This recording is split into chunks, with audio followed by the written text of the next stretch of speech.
All right.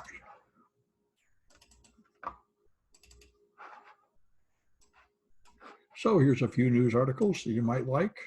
I've submitted this to a conference that's going to happen a week from Tuesday. I don't know if they're going to approve it, but it'll be worth extra credit anyway. This is where you learn COBOL if you care. COBOL is a language invented in 1959. It's as old as I am.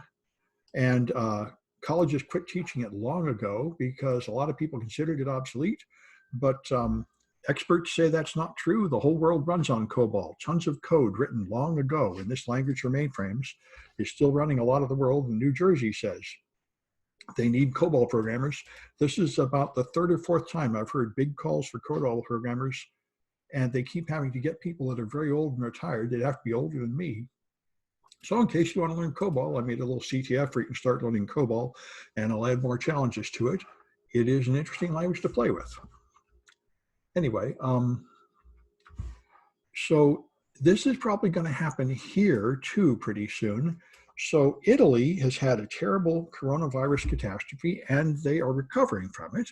And now they're trying to get antibody tests, which will prove that you have already had the virus and gotten better. And therefore, you could go back to work because you're not at much risk of catching it again. And I'd like to take that test and have the same proof here, but then you've got a strange problem. What if there aren't very many people that have fit in that category? What about people deliberately infecting themselves so they can get in that category, so they can get back to work? And there's a lot of interesting ethical conundrums that come with this. All right. So this product called OpsRamp, which I don't know about, these testers found that it had a hard-coded password, which is extremely common. And so they found a script that runs every time you boot up the product, and it automatically loads pre-calculated hashes into the whatever they're using for a password hash table. And they were able to crack the hash for one of these, which had this character, an 8-character password, which is not that hard to crack these days. So after they found out, they told them in January, or they told them in October last year, and then it took them about 6 months to patch it, and now they've released it. So that's really very patient of them. And so anybody that has updated their stuff is presumably no longer at risk from that. I know last year Cisco made this mistake like 6 times to have a hard-coded password in their devices.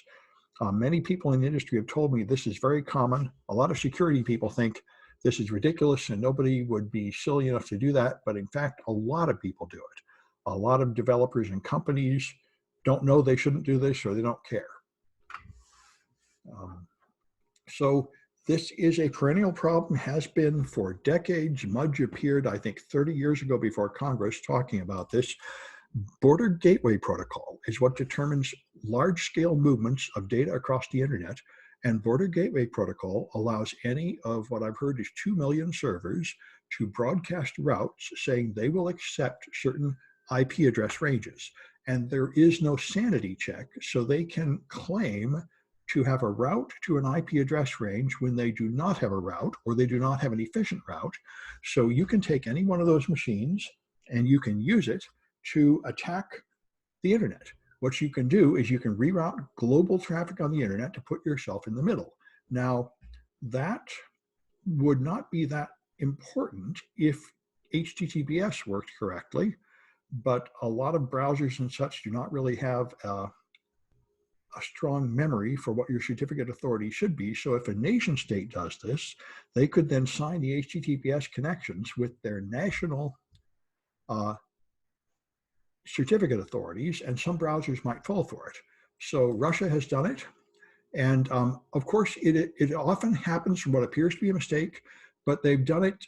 It looks pretty suspicious. It looks like this is definitely Russia testing a weapon.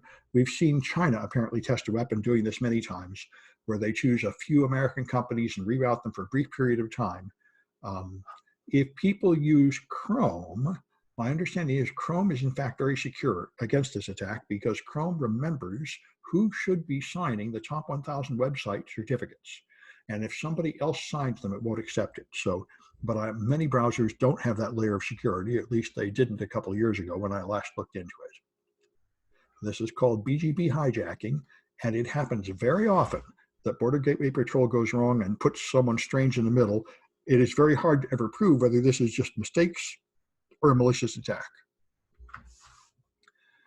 And so Mayor Breed has taken the homeless people and stuck them in a giant indoor camp like this, laying off what looks like 10 by 10 foot squares in Moscone Center. And they are complaining that they're just going to get infected in this place anyway, and they would rather be in hotel rooms or something, but this is where they are going.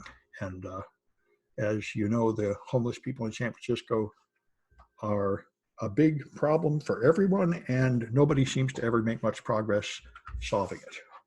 Mayor Breed is trying, not apparently doing a lot better than any of the previous mayors. Apparently, almost all the Muni routes have stopped.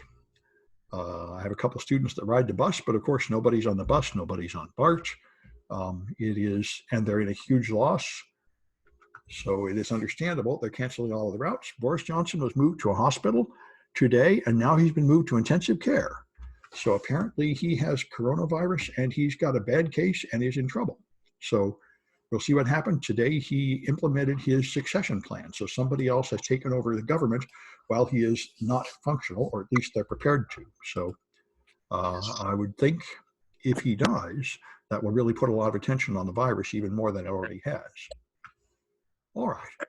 And Wisconsin is apparently going to vote in person tomorrow, which is very strange because they are under a stay-at-home order, and they've already made an attempt to close all the polling places. Most of the poll workers have said they refuse to come, and they've been told not to come.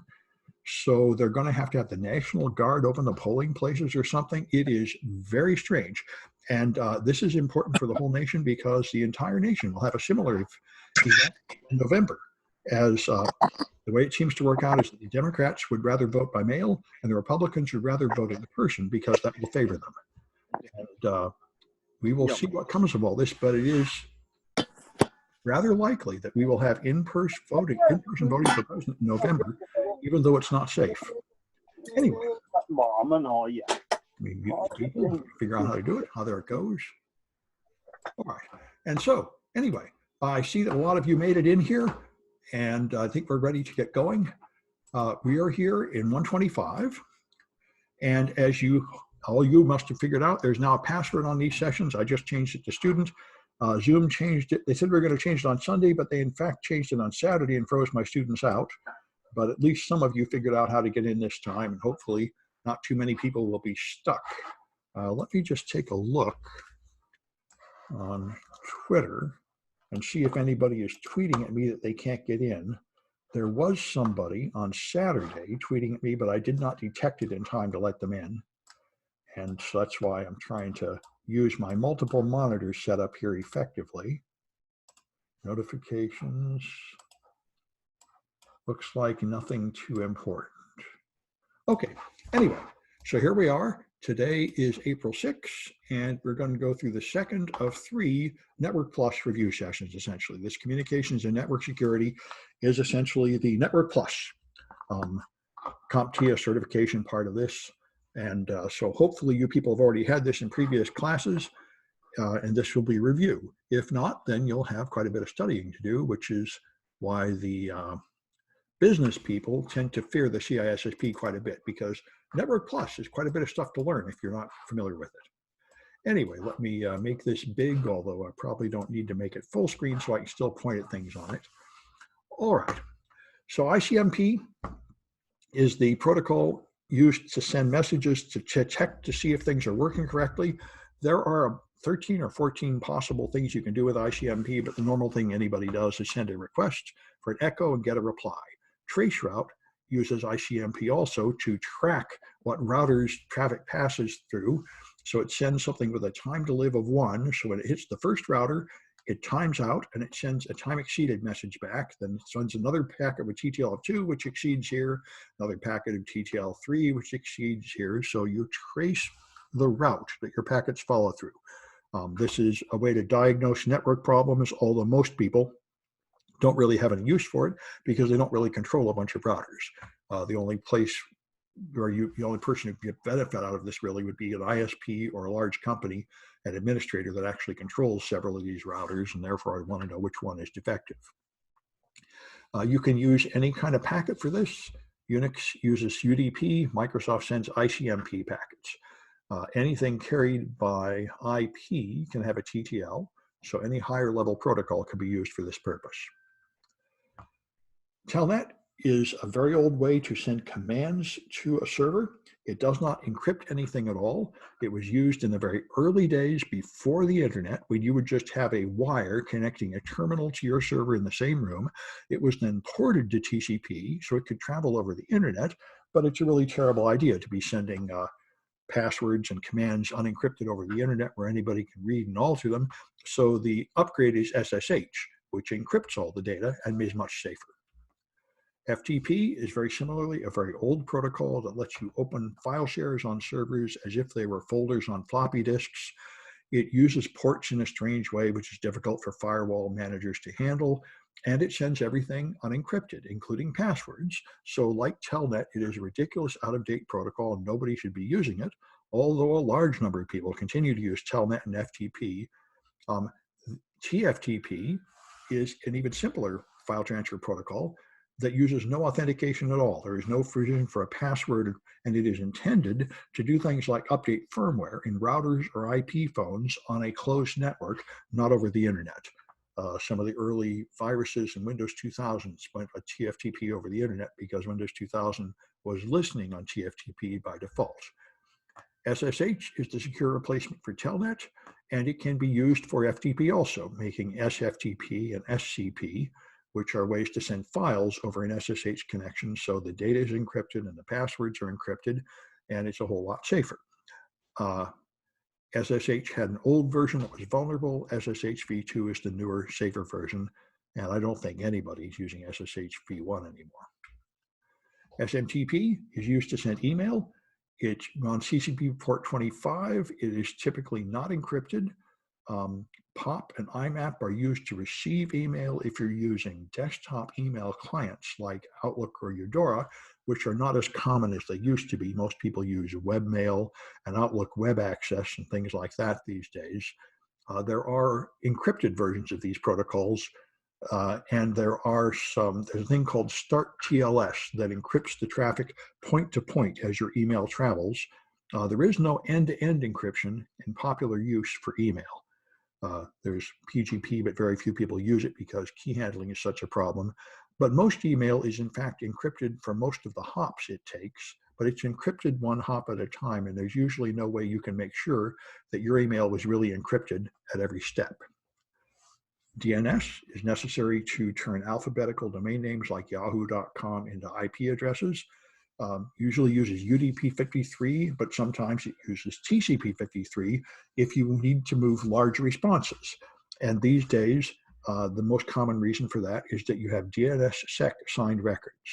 DNSSEC is a security extension for DNS, which was invented decades ago, but it is very difficult to set up and does not really solve any of the most common problems that DNS servers have, so it hasn't really spread out very fast. But if you do sign with DNSSEC, it means that your records will have large signatures attached to them, and that will tend to make them travel over TCP instead of UDP. Although there are some extensions for UDP, and we've got a whole DNS security class here if you want to know all the details of that. Anyway, the start of authority is the DNS record that is the master for a domain. And this is if you add a new server or remove a server from your domain, like ccsf.edu, you would correct it at the start of authority. And then the other servers that are there just for fault tolerance and redundancy would copy from the start of authority. If you make a recursive request, which is what you normally do, you ask something like your local router for a DNS resolution, and if it doesn't know the answer, it will ask somebody else and ask somebody else and find out the answer and bring it to you. That's called a recursive request. Most DNS records are cached. Windows caches them locally, and your home router often caches them, and many devices cache them, so that if you get repeated requests for the same domain, you don't have to ask over and over where it is. You just load it out of the cache, and because you had that answer recently. DNS uses no authentication, no password. It just sends a UDP request and gets a reply. So it's very easy for hackers to listen and send false replies. And if you can hear the request, you get everything you need to forge a reply that will be indistinguishable from the real reply. All these protocols are originally intended for small local networks and designed with no consideration for security, and improvements are slow. So I mentioned DNSSEC. This means servers can sign their DNS responses so they can be verified by other servers, but it does not encrypt the data. So it does not provide privacy for the end user, which is the main concern people have. The only point of it is that servers do not get false data from other servers, which would poison the caches in the servers. This one attack that Dan Kaminsky did in 2008 that became very famous, it helps to prevent that. But there was a simpler workaround that lowered the chance of that to a small effect back in 2009. So there really is not an awful lot of reason for DNSSEC, and most people don't bother to deploy it. If you want to play with DNS, it's good to use online looking graphs like men and mice, because your local DNS resolvers are often very limited and restricted. People filter out the domains they don't like, they filter out the large packets and so on. If you want to see clean DNS working correctly, it's best to use a looking glass, so you send your request directly onto the internet without passing through local filters. Starbucks in particular really messes with DNS. So here's what an RR SIG record looks like. It's that long mess at the end. The Internet Engineering Task Force has signed their record, so you get an RR SIG record, which is a very long mess of base 64, and that's what the cryptographic signatures look like. SNMP is used to control network devices like firewalls and servers and routers. In the early versions, it would send community strings, which act like passwords in plain text, so they can be stolen, and are typically left at the default values anyway. SNMP v3 added encryption, and it's been around for a long time, but a lot of people have really old network devices using SNMP v2 and continue to use them so they don't have to upgrade them. And so often SNMP is vulnerable. HTTP lets you load web pages over port 80. It was the standard for the internet. It is now discouraged. Almost every browser will now pop up a security warning, or at least display a small security warning. If you use HTTP at all, browser manufacturers are increasingly thinking everybody should just be using HTTPS all the time, although it is not required yet. All right. BootP is a very old technique that enables a computer to boot from the network. What's far more common these days is DHCP. So when your laptop boots up, it can ask for an IP address and get it from the local DHCP server, which is typically your router at home. And that way you get a dynamic IP address. And when you close your laptop and move to another location and boot up again, you get a different address reflecting your physical location wherever you go. All right. So I got some Cahoots, chapter 4D. Let me find my Firefox because it won't load correctly in Brave. Oh, and I see some chat messages. Uh-oh. Okay, if each one is a different message, could the packets be routed through a different route? Yes. I think it's a question probably about Traceroute. In principle, if each packet can have a different path to get to the destination, and like Caitlin says, that could happen. In practice, routes don't change very often at all. The only reason a route would change is if a router goes down or if it gets terribly busy. So normally a route stays the same for a long period of time, but it is possible that when you if you download a web page, it's possible that some of the packets take one route and some take another, and your browser will try to reassemble them. Maybe let's see if I hit the Cahoots here. Log in. All right. And favorites, and I'm looking for 4D, and there it is. Looks pretty good.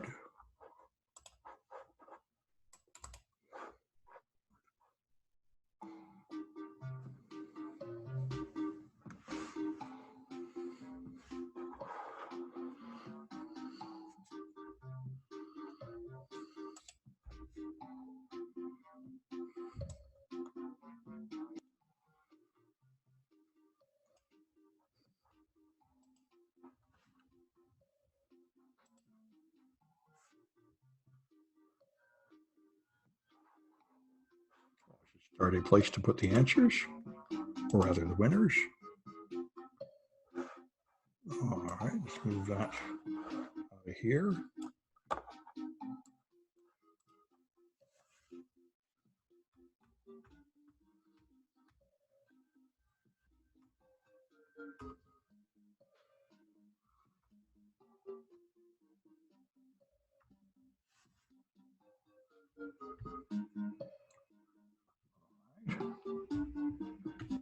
Try to get my windows under control.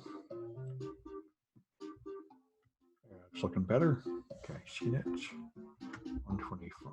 Good.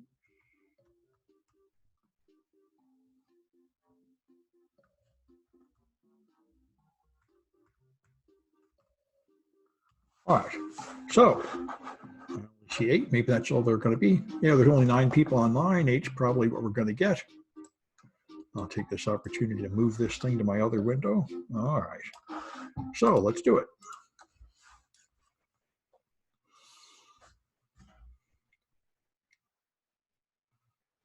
All right, which protocol goes on port 22?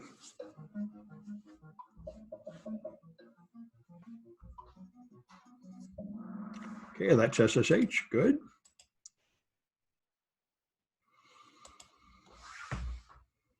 Which utility performs file transfers with no password?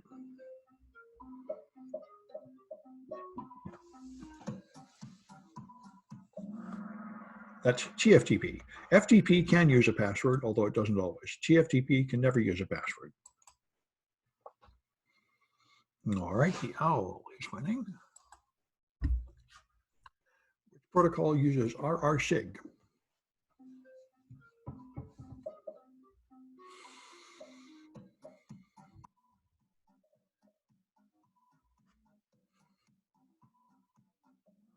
That's DNSSEC, resource record signature. All right. And which utility sends a series of packets with different TTL values?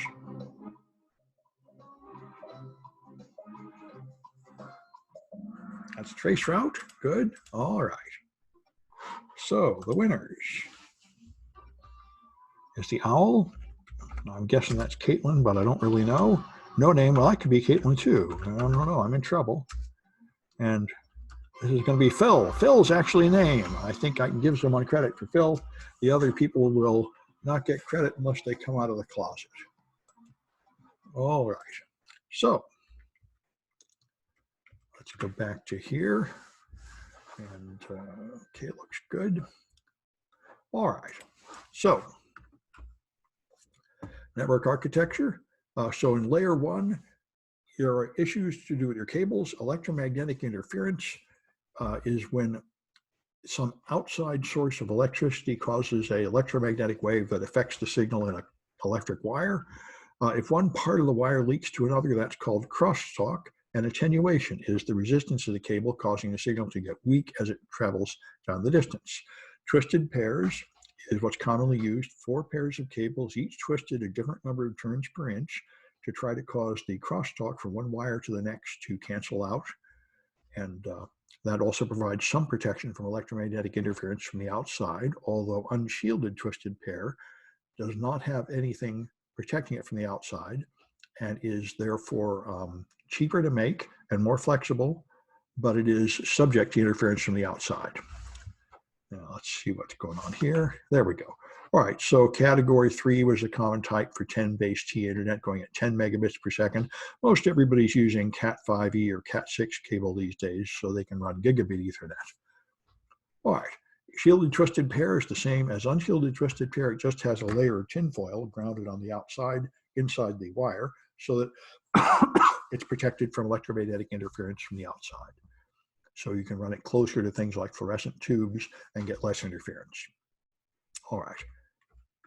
Coaxial cabling is much more protected from interference. You have a single wire in the middle and a braided sheath forming a nice geometrical cylinder on the outside and a dielectric plastic material in between. So it is a waveguide, and signals at the correct frequency will travel down this thing very nicely and very efficiently get to the other end. So it carries much more bandwidth than it carries much further, and that's why cable TV carries so much more bandwidth than twisted pair.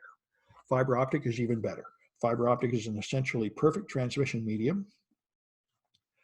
Glass is reflected inside a core, which reflects with total internal reflections on the inside. It's immune to electromagnetic interference, and it can travel signals very far. The only problem is that the receiver and the sender at both ends are more expensive. They have to be lasers and laser diodes and such. But it turns out to be the cheapest way to move a lot of data fast. And all the large-scale motion of data across the internet these days is pretty much done with fiber optic cables. Undersea cables are fiber optic and so on. Multimode fiber is the larger core, 50 or 62.5 microns, so that the light does not really travel just down the center. It can travel on crooked paths and smear out. So it's only useful for shorter distance and slower transmission rates, but it's cheaper to use. You can use cheaper light sources and detectors like LEDs. Single mode fiber has a core of something like 8 microns, and so only one possible path can be followed by the light, which makes it essentially perfect. And if you get single mode fiber, you can also do wavelength division multiplexing, where you send multiple colors through it at the same time, and the colors each move completely independently of all the others, so you can run multiple signals through the cable. And that can get very fast. All right, Ethernet is the universal local area network protocol these days. There used to be other things like token ring. They're all essentially extinct. It's baseband. Every wire is used just to connect one device to the switch in the middle, and nobody else shares that cable except if it connects two switches together, and then it carries traffic from several devices. In principle, frames can collide if two nodes simultaneously transmit, but that is rare in Ethernet these days because everybody uses switches. That was a problem back when people used hubs, but those are essentially extinct. So originally there was Ethernet that used coaxial cables, thin net and thick net, but those are long gone, and now everybody uses twisted pair cable. The carrier sense multiple access collision detection system is used to detect when signals collide because the voltages add to create illegal voltage values, and then there's a collision, so there's a jamming signal sent and the packets are resent. The NIC cards we use still have this capability, but it isn't used much unless you connect them to a hub, which is not common anymore. All right. CSMA-CA is what's used in wireless networks. All the wireless devices can send electrical signals and collide with each other, and there is no way to detect that because wireless signals attenuate with the inverse square of the distance, so there is no forbidden voltage range. So since you cannot detect collisions, you must avoid them. So wireless networks work by sending a signal called clear to send. I wish to speak, everybody shut up.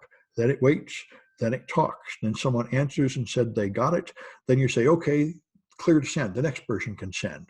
So this is why the actual goodput, the actual amount of data transmitted in a wireless network is typically less than half of the supposed rated speed, because half of the actual information transmitted is in fact wasted arguing about who's going to talk next. But wireless is so convenient, we all use it anyway, even though it is much slower than sending data through a cable in most cases. ArcNet and Token Ring are really old signals used in legacy protocols. These did not have the problem of collisions. They had a token, so if you wanted to send something, you would wait for the token to come to you and then attach your data to the token. So only one device can send or transmit at a time, and that prevented there from ever being collisions. But they turned out to be more expensive in the long run than just using Ethernet, letting collisions happen and fixing them. FIDI was another fiber optic LAN signal, LAN network that used two rings of fiber optics and was fault tolerant. You could have a cut in the ring without losing connectivity because the data could go the other way. These are not that common anymore either. There used to be a lot of different LAN technologies. There was a bus in the early days of Ethernet where you'd have things lined up like a Christmas tree light, each device connecting to the next one. So if any cable breaks, the whole network comes down. Tree and hierarchical are what you have these days between buildings on a campus, perhaps. And you used to have rings. FIDI and Token Ring had a logical ring, but not a physical ring, so data travels in a circle. but almost everybody uses star now because they use Ethernet. You have one switch in the middle and you have a separate cable for each device. This is the only topology that's really used anymore in local area networks. And of course, on a larger scale, across buildings at your campus or the internet at large, you have a mesh where there are multiple connections and there's more than one possible route. And that's how we end up where we were with Traceroute, where you send a packet from you to Yahoo, and there are in fact several different ways it could get there, and they're all okay. All right, so 4E is here, and favorites, 125 4E. All right, let's see how that looks. Strangely a little small, but I guess it'll get big when it has to. Let's see if I got any more chat messages. It looks like I do not. Oh, there. Oh, good. Someone told me their name. Okay, good. While you're putting it in here, I can record the names the last time. Okay, good. And so I got the name of the owl and I got the name of the no name. Good.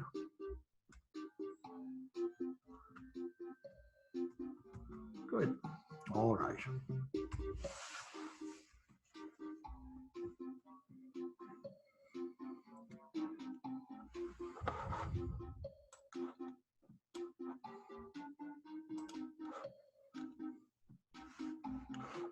All right, I think 7 or 8 is all we're going to get. I'll give it a few seconds to see if we get 8.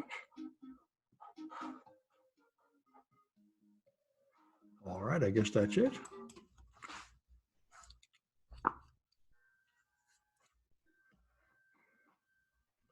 Okay, what's the physical topology for Ethernet?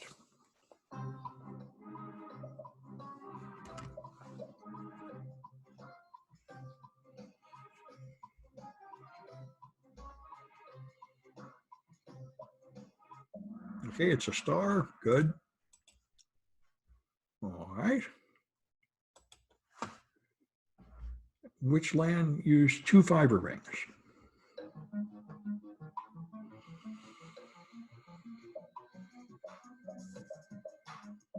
FIDI did.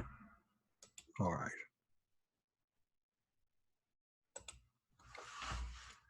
What's the most common type of cable for Ethernet?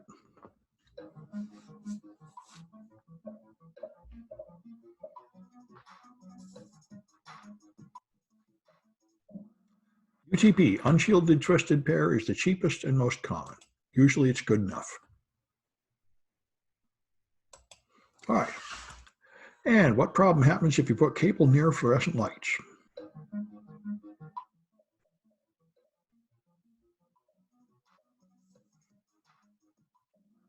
Electromagnetic interference.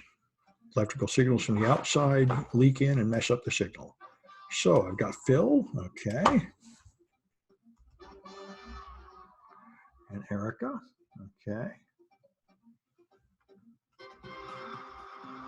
And Ampera, okay, good. All right, I've got those names. All right. Let's go back to the slides, which are here. Okay. So in WAN technology, the wide area network, there's T1 and T3 lines are been around for a very long time to provide a certain amount of dedicated connection from one location to another. You can rent them from the phone company. SONET is what you get if you want something faster, and there are many levels of it up to really large amounts of bandwidth. Frame relay is a packet switch protocol that makes it possible for an ISP to give you a limited amount of bandwidth, and your packets are in fact mixing with other people's packets, but they have virtual circuits so they can give you a portion, whatever bandwidth you pay for. You can make permanent virtual circuits and switched virtual circuits, and it does this with data link connection identifiers. X25 is an older switched WAN protocol, not common anymore. ATM is another one where it breaks everything up into cells that are only 53 bytes wide and sends them along. All right. Also, SDMS is another one using 53 byte cells. MPLS, I hear of more commonly these days, that can carry many different types of traffic, and it labels the traffic. SDLC and HDLC are other ways to move data across wide area networks, and they are using polling, which is similar to token passing. So HDLC has normal response mode, asynchronous response mode, and asynchronous balanced mode. Anyway, there are converged protocols, which are common these days. You typically have a lot of different kinds of traffic going over your network. Industrial control traffic, storage network traffic, voice traffic, and all these things traveling over the same network. So DNP3 is an open standard used in the energy sector for SCADA devices like electricity and such, and the smart grid technology. So you can carry it over TCP/IP, and there are some improvements to make it more secure these days using the public key infrastructure. Storage protocols are used for storage area networks, a bunch of servers sharing up data that are used to host the data for virtual machines and many other purposes, and they typically use iSCSI or fiber channel over Ethernet. These are commonly used for the devices in the cluster of servers to argue among themselves about who's going to take care of some traffic. All right, so fiber channel was the original one using a special cable and hardware that did not always necessarily use optical fiber. It was just called a fiber because you had a thick bunch of cables that sort of looked like a fiber. Now people put it over Ethernet, often fiber channel over Ethernet. All right. iSCSI is another way to do this, so you can access storage over a wide area network. It uses these logical unit numbers. Virtual SANs are out there now, analogous to a VLAN, a virtual storage area network. And voice over IP, of course, is very common to carry digitized phone traffic. So you have real-time Traceroute protocol, which carries the audio and video. And before you get there, you have session initiation protocol that does things like ring the phone and decide if somebody's picked it up or not. And there's a secure real-time Traceroute protocol, which can be encrypted. It is fairly common that people choose not to encrypt voice over IP to get better sound quality and make it faster. Although, of course, that means people can eavesdrop on and interfere with the signals more easily. People have tried to sell voice over IP saying it will save money. The real installers have told me this is not true. It turns out to consume so much bandwidth that in fact it's more expensive, but the reason people do it is not to save money, but to get all the fancy features from digitized traffic where you can have some kind of automatic system saying press 1 for this and press 2 for that and so on. It turns out that those features are so valuable that it's worth paying more for. A lot of people spend their life on the telephone. Telephones are considered the most important thing at most businesses, even more important than the internet and email, although all those things are expected to stay up essentially all the time. Software-defined networking, now everything is virtual. Your computers are virtual, your servers are virtual, and the network connections between them are virtual, and that's called software-defined networking. So these are things like the Amazon Cloud Firewall, the Google Cloud Firewall. It is a virtual traffic controller, and you can define virtual switches on your Hyper-V and so on. That's all software-defined networks. OpenFlow is the most common protocol for this, letting you control your network traffic. So we got 4F, which is here. And there it is.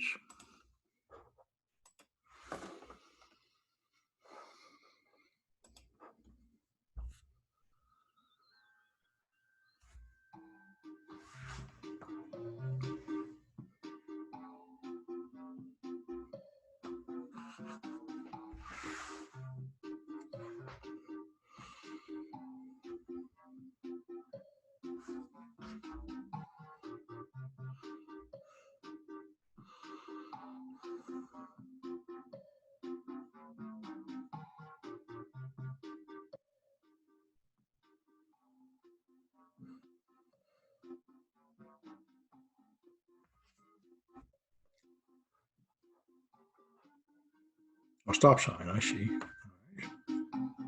Guess that's it. I think 7 is the number.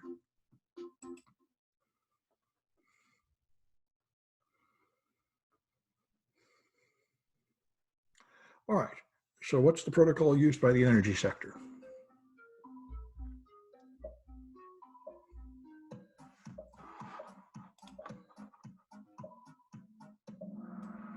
There's DNP3. All right.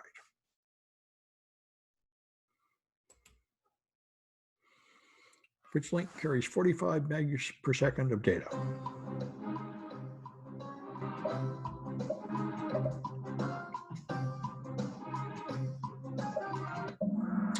T3s carry that. There's a time when that was considered really fast. Not considered that fast anymore.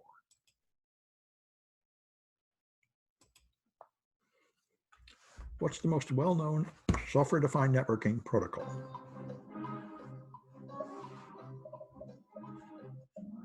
Open flow. Aha, the malicious stop sign. Anyway, all right. So which one of these is a storage protocol?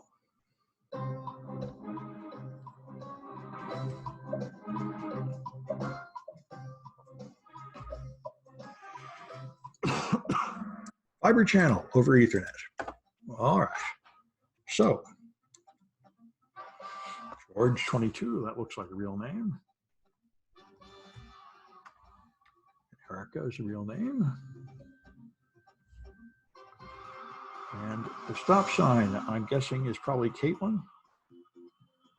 I think I'm going to go with that unless evidence appears to otherwise. 8 glorious sides. Only, it is 8. Oh, I thought it was 6. Well, there you go. Okay, good. All right. You're wise in the way of stop signs. All right. So let's go here. And I'm going to do one more of these, and that'll keep us on track. So there's wireless networks, the standard stuff here again. Wireless networks are very unreliable. A lot of packets get lost and retransmitted. Oh, pardon me, I see George 22 has a different name than I expected. I'm glad you told me. I thought I might have a student named George, but it is someone else. Okay, I got your name. All right. So you can send deauthentication frames and disconnect people on a wireless network. You can also just have a noisy electric motor or anything else that puts out wireless noise, and it'll freeze up a wireless network. There are bands. In principle, the electromagnetic spectrum could carry a lot of traffic. In practice, almost all of the spectrum is reserved for special purposes.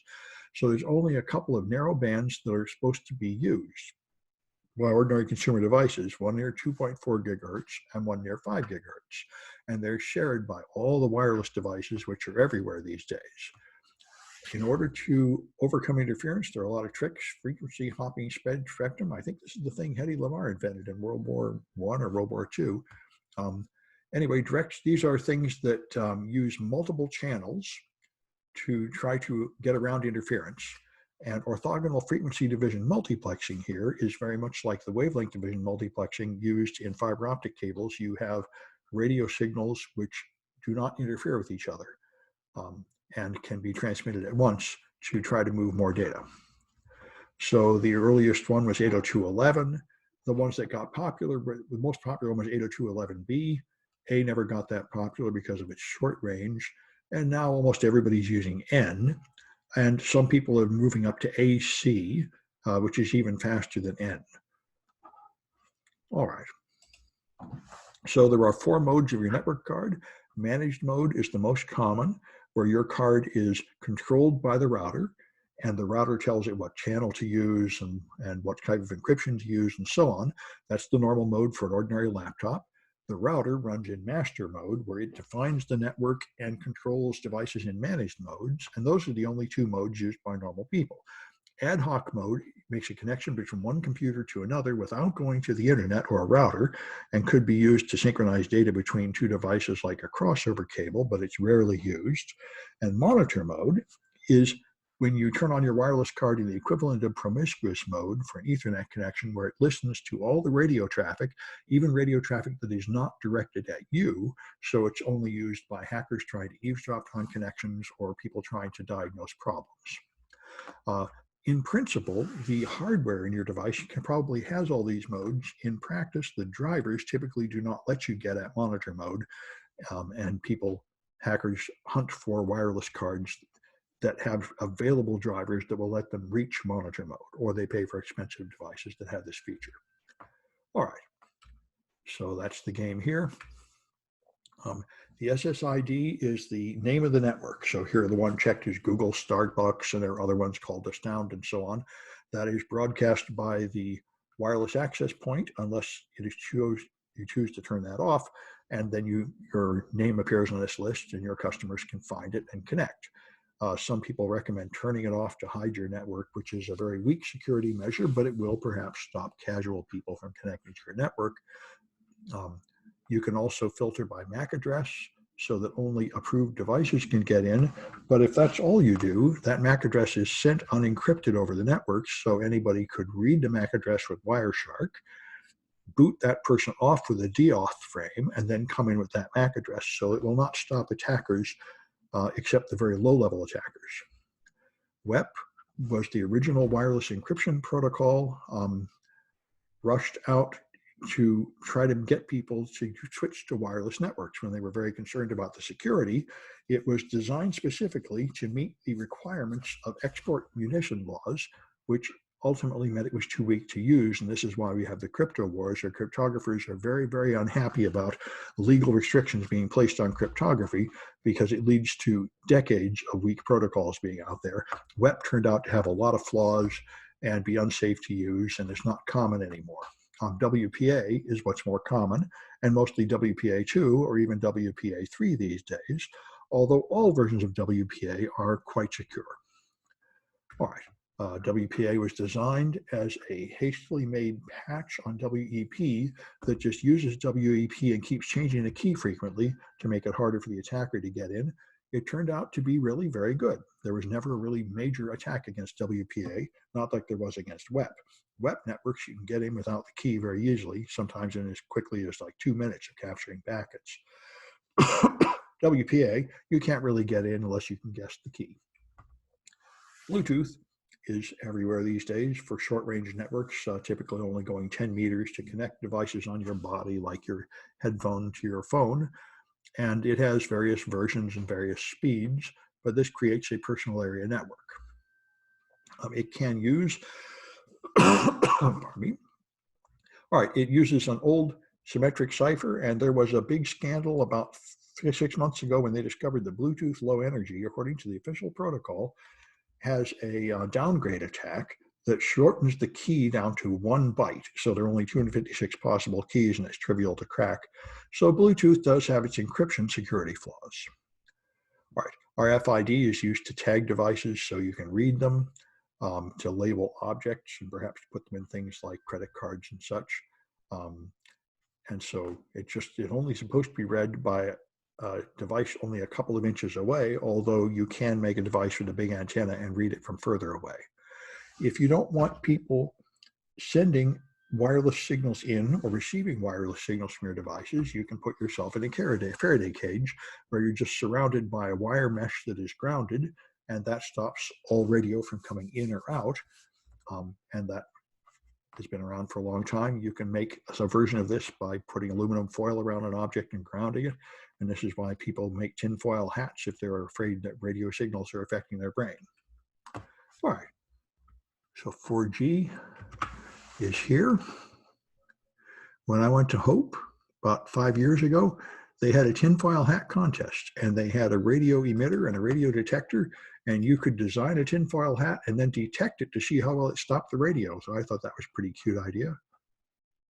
Now, what is this nonsense? Oh, there we are. All right.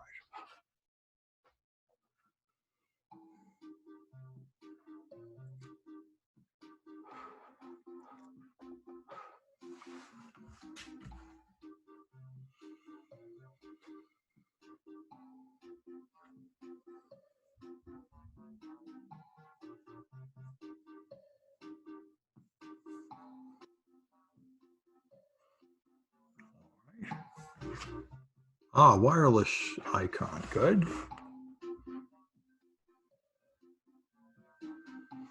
All right, there might be another coming. Let's see if I've had a drop off. No, I'm guessing there's one more coming. Ah, there comes one more. Okay, good.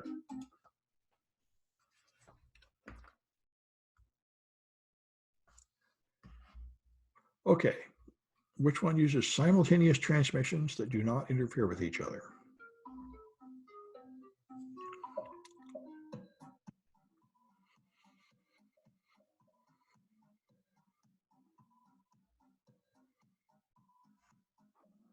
That's it, orthogonal frequency division multiplexing. All right, which mode is like a crossover cable?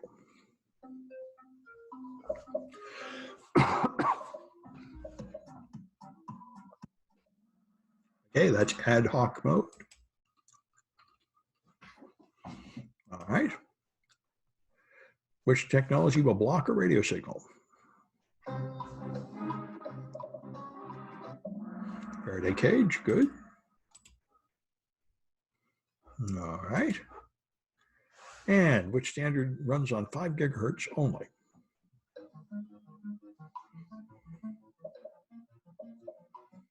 That was 802.11a. B is on 2.5 gigs, and N is on both. And G is on both. It was 80, and this was on, I think, 5. Anyway, 802.11a is the only one that had that property, which is part of why it was relatively short range and never got very popular. So Phil wins again. And that's Caitlin wins again. And Erica, good. All right. So, all right, that's that. And I think that's it. You folks should be, you should be turning in your papers if you haven't. And let me know if you have any questions or anything. I'm going to stop the recording, but I'll leave the share going for a little while.